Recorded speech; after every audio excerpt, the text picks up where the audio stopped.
Good morning po ulit. Update ulit tayo sa ating manukan walang amoy. So ito po ay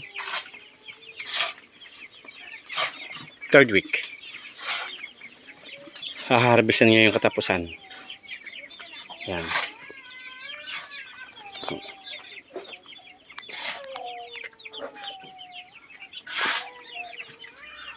Ito po ay nasa 130. No?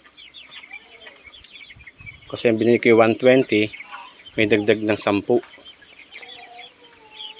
Pero may namatay na po dito. 3.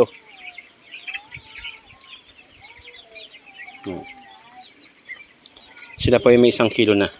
1 kilo na rin naman. May 1 point man, 1 point. May 1 kilo, meron namang 0.9. Ang target ko lang naman po talaga 1.4 to 1.5, tapos dispatch na po ito. Hindi po ako magpapalaki ng 2 kilo, 1.8. Kasi ang gusto ng mga bibili sa akin yung mga 1 kiluhan lang pag na-dress.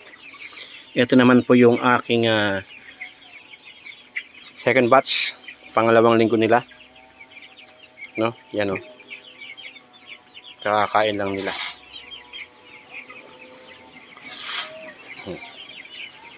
Ito po, lalagyan pa namin ulit yan. Kasi hindi umating yung aking third batch, fourth batch. Kasi wala raw yatang sisiw. Kaya nga shout out po dyan sa mga nagbebenta ng sisiw. PM nyo po ako. Message po kayo. Comment below. Para po makakuha ako. Kasi ang gusto ko po yung weekly na transaction para sa sisiw. Press ko po. Ayan pong sa baba nito, puro ipot po ng manok. Pero walang amoy. Yan ang nakakatuwa. Walang amoy yung manok, yung ipot. Yan. At papagawa po ako ng garden sa katabi nito. Yan. Ito po ang aming manukang walang amoy. So lalabas po tayo, no? Papakita ko po sa inyo ang kabuuan ng aming manukan. Ito, hindi ko pa po inana yung trapal ng husto kasi malamig pa. Ito, itanggal po yung aming hagdan para hindi maakyat ang daga. Ito po ang aming kulungan ng manok. Nilagyan po namin ito ng yero para hindi aakyat yung daga o kung ano man, no? So ayan naman po yung pinapagawa kong garden dito. Ito po yung kabuuan ng aming manukan, no? Nasa mapunong lugar para hindi mainit. Tingnan niyo po yung ipot. Yan, oh. Ipot ng manok. Ito yung mga manok. Transparent po. At yung hangin, passing through lang yan.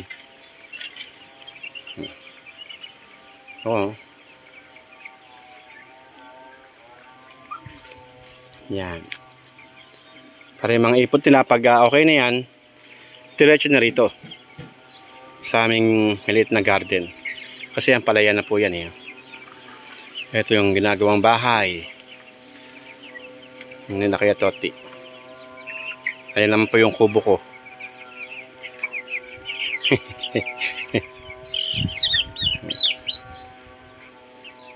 Yan. So, praise the Lord po. Siguro by katapusan, mag-harvest po kami. Pero itong 26, magkakatay po kami ng 10 para masubukan na rin yung chicken placker na pinagawa ko kay paring Brian.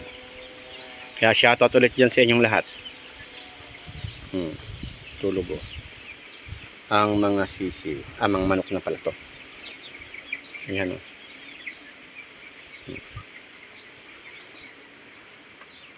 God bless po sa inyong lahat.